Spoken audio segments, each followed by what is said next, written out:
Chinese crossovers. Well, they're everywhere these days. Whether you like it or not, you can't deny that these things have penetrated the market quite well. One look at our roads and you'll know exactly what we mean. Geely and MG here, you could say that they're the brands that gave Chinese car manufacturers a second chance in our market. So we think it's only proper that we pit these two cars together. So let's get this show on the road. I'm Anton. And I'm Andrei. And this is the Big Test. Oh, you could change the color of the car.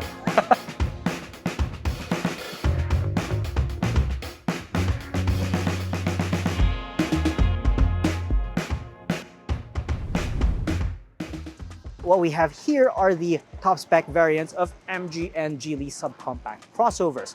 I am waving the flag for MG with this, the ZS Turbo Trophy. And yes, folks, the ZS finally gets that boost of power it always needed, making it a perfect contender against Dre's entry. On this side of the corner, we have the Geely Coolray Sport. This thing actually helped pioneer the trend of turbocharged subcompact crossovers in the Philippine market. So to find out which one is the better subcompact crossover here, we've lined up 5 tests for the Geely and the MG. And these tests are city performance, fuel consumption, interior ergonomics, interior space, and of course, value for money. Now for the scoring system, whoever wins that category gets 2 points and the one that comes in second gets 1 point. We'll tally all the points in the end, of course, and whoever has the most points, of course, wins this big test. We're here at Bridgetown in Pasig to find out who comes out on top, and whoever loses will have to do the Bridgetown Obstacle Park Challenge. I really hope that's not me. Okay, so we are now on the road, specifically along Bridgetown Boulevard, and we are exiting one of 2 exit points and entry points here. So we're taking the Amang Rodriguez exit. And this 1 kilometer stretch of road actually also connects Amang Rodriguez with the C5 Libis Avenue. So what can I say about the ZS Turbo? Really, the only thing that lets it down for me is the throttle response. It's not the most responsive. Like, let's say the cars in front's moved already. This thing kind of takes its time before it moves forward. Now, as for ride, it's smooth, it's comfortable, it's actually soft, and kind of goes at odds with, hey, this is a sportier crossover from MG. It's actually a nice cruiser, lalo na with these soft seats. Steering, sure, it's not the most engaging, although there are 3 modes to it. There's normal, there's comfort, I think, and dynamic. Dynamic makes the steering feel heavier, but really just leave it in normal, you'll be happy with it. Now for the brakes. The best way I can describe them is they're okay. They're not outstanding, but it gets the job done. The pedal feel of this is, that feeling that you got your foot on the brake, but you feel like you're not really slowing down yet. That's the sort of pedal feel this thing has. Now, this uses a 1.3-liter turbocharged engine with 160 horsepower and 230 Newton meters of torque. It can confidently overtake slower traffic and whatnot. It's good. It's really just let down by that throttle response. Guys, we're behind the wheel of the Geely Coolray Sport. As I said earlier, this is the top spec variant of the Geely Coolray. So far, the Coolray is handling itself quite nicely. I mean, there are plenty of bumps, potholes, and imperfections left by passing trucks. It's keeping things in check. Nothing's getting wallowy. There are no violent encounters when you're running over things. But I have to say the star of the show here is the handling combined with the 1.5-liter turbocharged engine. The steering wheel feels really nice, both in traffic and when things open up. There's a nice balance of steering assistance and physical feel. Besides the handling, I was talking about the engine earlier. It does 177 horsepower and 255 Nm of torque. The 7-speed dual clutch in the Coolray is smooth. Shifting is flawless, almost flawless. Overall, I describe the performance of the Coolray as zippy compared to the rest of the segment. stuff like the ZS, other subcompact crossovers, this is definitely ahead of the pack in terms of performance, at least for this price range. So we're now back from our loop around Libis.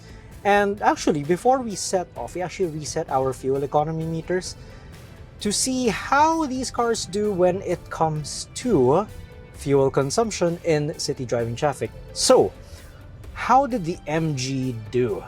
Well, according to the reading I have here, I did 26.9 miles to the gallon. Now you're probably wondering, okay, why am I mentioning it in miles per gallon? That's because I couldn't find the setting to bring it back to kilometers per liter or liters per 100 kilometers. I'll be computing for that for you guys in a bit. We are also recording the fuel economy. Right now, we've covered 7.3 kilometers and are averaging 10.7 kilometers per liter, which is pretty good.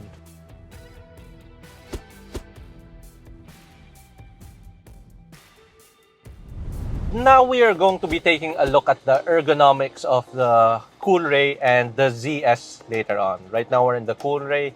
In the case of the Coolray, there's already one major advantage that we've noticed, and it's that if you take a look over here, flip that down, you have telescopic steering adjustment. Now, this might not be a big deal if you're someone who's not too particular about your driving position, but this is a big deal for me, and especially for shorter drivers who might want to customize the reach more to improve the driving dynamics of their time behind the wheel. Like me. Yeah, exactly. Actually, you should be the one sitting here, but yeah, anyway, I really appreciate anything with a telescopic wheel. Well, right now I'm facing the steering wheel. I like the design. It's really nice. It feels great to hold, to touch.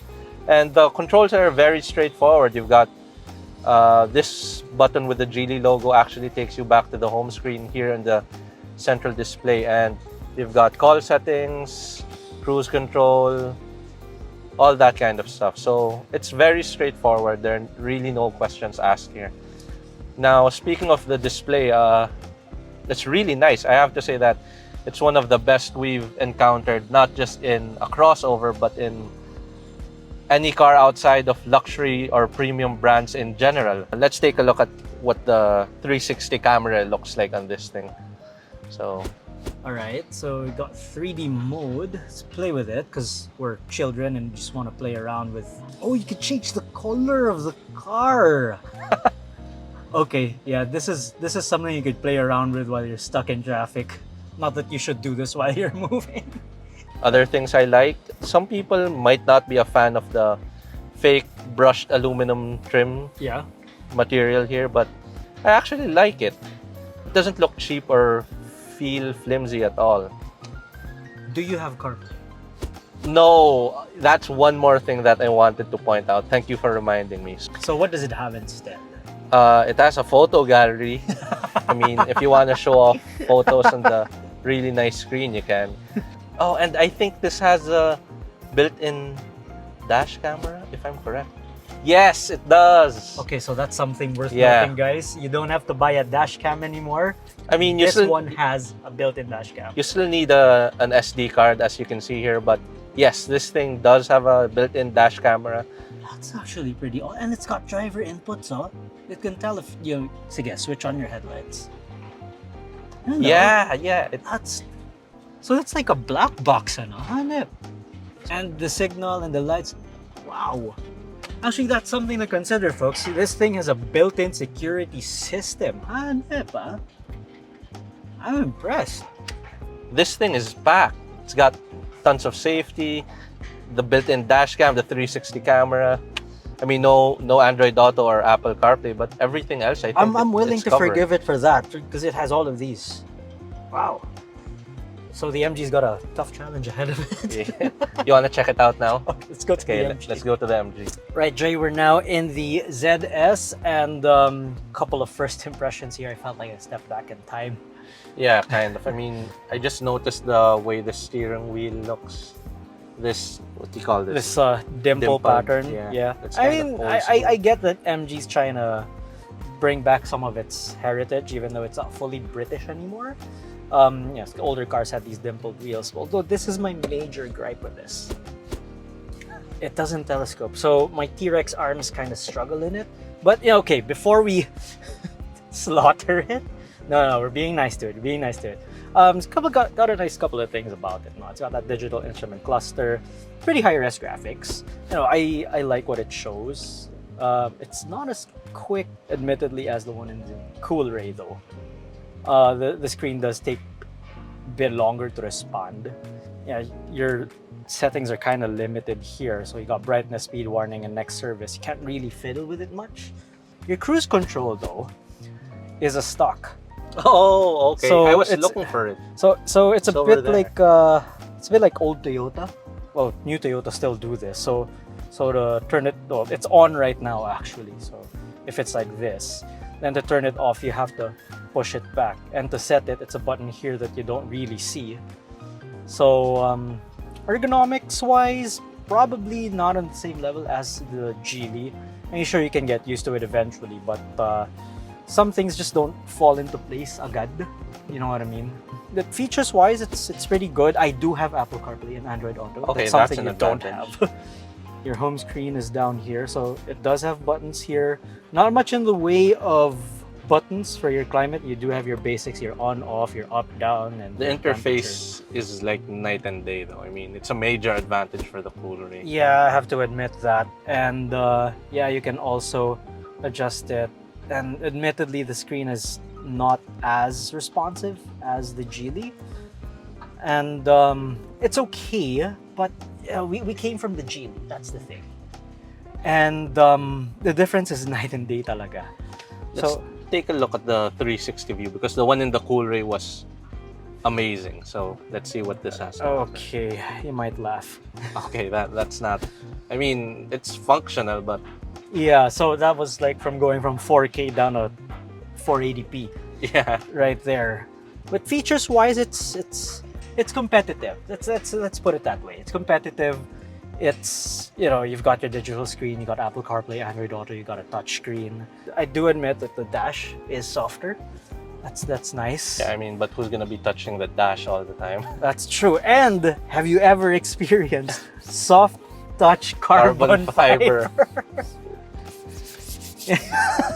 Okay, I get it. They're into this whole racy aesthetic of the Yeah, car. I mean, you got the fake carbon fiber here in the center console too, and It's got red everywhere. yeah, a lot of red. I mean, personally, it's too red for my taste, but I can see the look they were going for here. Yeah. If we didn't step into the Coolray, we'd say this is okay. Yeah, It's all right. The problem is we did. We have to give it to the Coolray, definitely. yeah. for I mean, this. no question. So yeah, that's a definite win for the Coolray when it comes to ergonomics and features. Now, one of the main reasons why anyone would consider a crossover is for space, whether it's for passengers or for cargo. Now, just because something is an SUV or SUV-like, it doesn't necessarily mean it's going to be maluwag inside. And that's what we're here to find out with the ZS and the Coolray. So we'll start off with the ZS first. And quite frankly, anything with me in the back seat is going to have good leg room. So that's why I brought Dre here along with me for a more realistic approach to this. So Dre, what is your height? I'm around 5'9", a little under 5'10", and as you can see, there's a decent amount of space in here. We've adjusted the front passenger seat to fit me, so what you're seeing here is basically what it would look like if I was sitting in the front. So there's a good amount of space here between the seat and my knees. You can still tuck your feet underneath the front seat, and there's room to move around. It's not bad at all. Yeah, that is pretty surprising, right? Because the front felt really tight. Yeah. And that's me speaking already. So it's weird because this is one of the few cars in the world probably that feels more spacious at the back than at the front. So In terms of headroom, there's still a bit of room, but if you're around 6 yeah, feet, 'cause- it's gonna be a tight right, fit. so I'm 5'3", and this is the amount of headroom I have left. Other things worth noting, it's got 2 rear AC vents, no central armrest, and you still get the fake carbon fiber all over the we are sitting on place. carbon fiber. Well, carbon So, fiber. yeah, it's pretty straightforward. You want to go check out the Coolray now? Yeah, let's go to the Coolray. All right, thank you, Dre, for welcoming me in your humble abode. Welcome, welcome. So, as you can see, there's way more space in here. Okay, I noticed also Like- you're a bit further away, so there's more like Yeah, I mean, room here. the leg room was width-wise. fine. The leg room in the MG ZS was yeah. fine. It was workable. But here, there's Yeah, just way even more you. room. And it's not just the leg room. It's the you can move It's the- around. Yeah, free space. Lots of yeah. space for activities. So yeah, and besides that, I also like the treatment on the seats better. The materials feel nicer, and Oh, you got soft touch at the back too. yeah, Oh, I mean, okay, back seats are back seats, but this feels nicer inside. yeah. I do want to point out that this apparently does not have an AC vent. What it does have, what I thought was an AC vent, is actually a Oh, it's a little compartment cubby where you hole, can okay. look. So you can take your phone and you can store it there. And Okay. besides that, there's also a USB charging port. You also have Oh, individual lights, yeah. huh? And one thing I noticed is that the sunroof is not as large compared to the ZS. That one was really a panoramic one. This one doesn't extend to the rear passengers, but it still does its job. It still gives an airier, roomier feel to the entire cabin. So So the good thing about this, the advantage of this, is you get more headroom back here. yeah, way more headroom too. Yeah, so even if you're slouched, even if you're sitting up straight, you still get good headroom back here. And I don't know, it just generally feels more airy at the back of the And Coolray. it has a drop-down armrest with the cup holders. Oh, that's nice. That's actually nice. It So- doesn't feel flimsy either. Yeah, yeah, it's pretty really solid. actually. So, okay, space, rear space, we have to give it to the Geely talaga. It's generally roomier talaga Yeah. compared to the MG. I mean, features, the AC vent, the larger sunroof, it goes to the MG, but ergonomics and space has to go to the Geely. Yes, but there's one more test for space, and that's the cargo space. So let's pack it in. Let's I guess, go. Yeah. So what we have here then is a 110-liter duffel bag, and we shall put it in. Does it fit in lengthways? Okay, so since it's soft, it kind of will. And if you fit it this way, okay, so it's fair to say the least. Okay, so let's try putting in some of the other things inside. The cooler here and right there. So that's actually pretty fair. If you're gonna do groceries, this will easily take in like a month's worth of groceries. Yeah, but we really want to put this to the test, so let's pull this stuff out. Let's see if all of our challenge items will fit, because we have this huge box right here. I think it's gonna barely fit. Is it? Okay. Yeah, okay. Yep.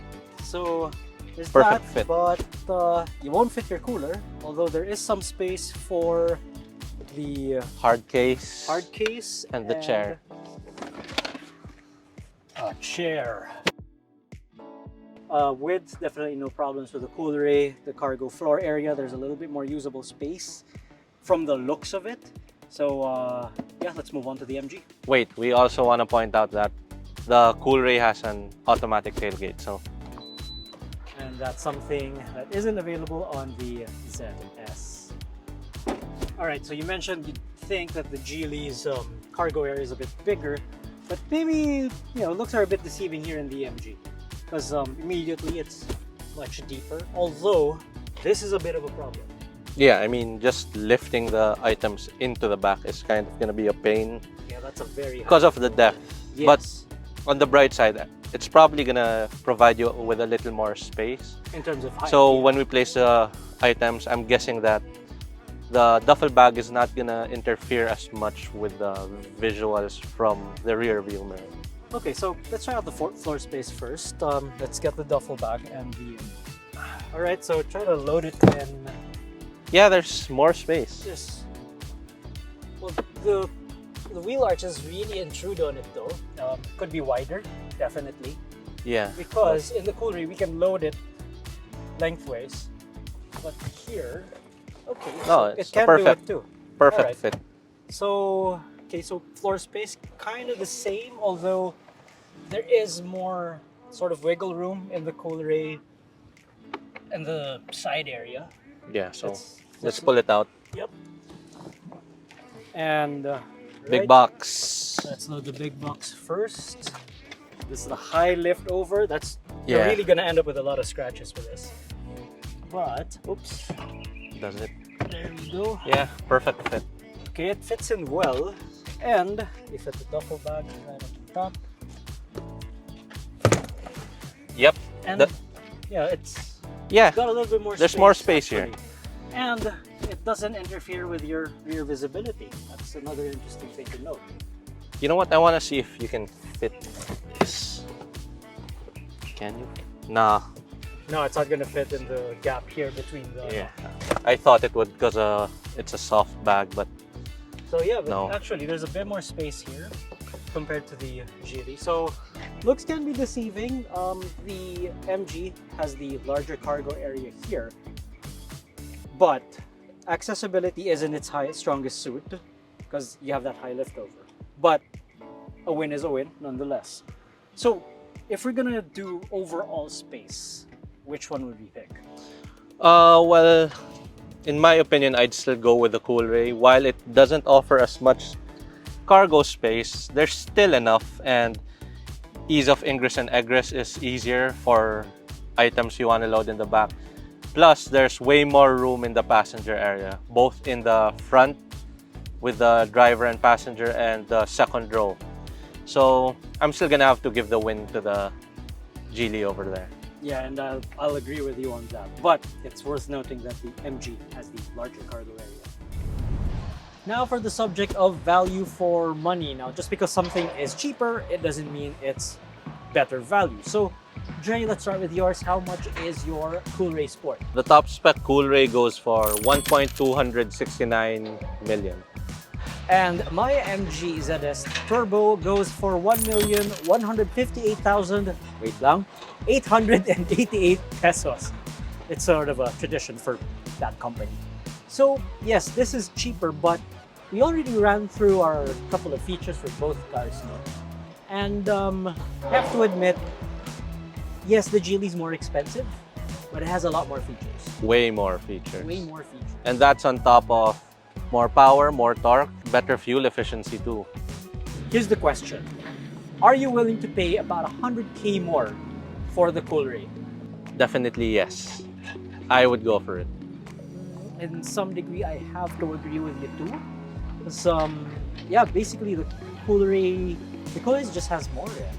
Well, of course, if you don't have the extra 100,000+ to spend, the MG is perfectly fine too. But in this comparison, I'm gonna have to give value for money to the Coolray. And now it's time to tally the scores, and it's a bit of a cakewalk for the Geely. But you know, let's go by them one by one. So starting with city performance, things you didn't like about the Geely when you're driving around. Well, I like that the performance was pretty zippy, but at the same time, the steering was light enough for most urban cases like tight parking lots, tight city streets. That's on top of the more consistent transmission too, the 7-speed dual clutch. So, city driving, I'd give it to the Coolray. Yeah, and I would have to agree with you because a couple of things about the ZS. The throttle response was quite laggy. I noticed too. Yeah, and the brakes, they were quite mushy. It's like you're stepping on them, nothing happens, and then eventually something does happen. So for drivability, I'm gonna have to give it to the Coolray as well. So that's 2 points for the Coolray, 1 for the MG. Now fuel efficiency, I got 9.3 kilometers per liter after some math, computing it from miles per gallon. And you got? I got 10.4 kilometers per liter on the more frugal 3-cylinder turbo in this thing. So yeah, that's pretty clear cut. So 2 points again to the Geely, 1 to the MG. Now, interior ergonomics, I think we already established that we gave it to the Geely, and interior space as well. So that's 2 more points and 2 more points. And value for money, we also gave it to the Geely. So pretty much, it just swept it, basically. The loser has to go through the course, right? Yeah, the we'll, obstacle we'll course. video that some other time. But yeah, so it's 10 points all in all to the Geely and 5 points to the MG. So there's really no other way to say this. The Geely Coolray, between these two Chinese compact crossovers, it's the Geely Coolray that wins, and the MG ZS Hands comes down. second place. Hands down. But a couple of things, no? That doesn't mean the MG is a terrible car. Yeah, I mean, relative to the rest of the segment, it's very competitive. And you know, it's feature packed, it rides well, it's comfortable. It's, you know, it as a daily driver, this is really good. Yeah, the Coolray is just kind of in a league of its own. With that, our big test winner for this big test would be the Geely Coolray Sport.